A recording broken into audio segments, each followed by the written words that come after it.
ছাত্র জনতার অভ্যুত্থানে ৪৪ জন পুলিশ কর্মকর্তা নিহত হয়েছেন। ১ জুলাই থেকে ১৫ আগস্টের মধ্যে বিভিন্ন সময় তারা নিহত হন।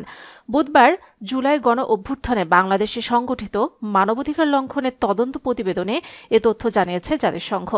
জাতিসংঘ বলছে, বাংলাদেশ পুলিশ জানিয়েছে যে তাদের ৪৪ জন কর্মকর্তা নিহত হয়েছেন। ওই প্রতিবেদনে বলা হয়েছে, এ সময় ১,৪০০ জনের বেশি মানুষকে হত্যা করা হয়ে থাকতে পারে। এ সময় আহত হয়েছেন হাজার হাজার মানুষ। আহতদের বাংলাদেশের নিরাপত্তা বাহিনীগুলোর দ্বারা গুলিবিদ্ধ হয়েছেন। নিহতদের মধ্যে ১২ থেকে ১৩% ছিল শিশু। বাংলাদেশের সাবেক সরকার এবং নিরাপত্তা ও গোয়েন্দা সংস্থাসমূহ আওয়ামী লীগের সঙ্গে সংশ্লিষ্ট সহিংস উপাদানগুলোর পাশাপাশি গত বছরের ছাত্র নেতৃত্বাধীন বিক্ষোভের সময় পদ্ধতিগতভাবে গুরুতর মানবাধিকার লঙ্ঘনের ঘটনাসমূহের সঙ্গে জড়িত ছিল বলে জাতিসংঘের প্রতিবেদনে বলা হয়েছে।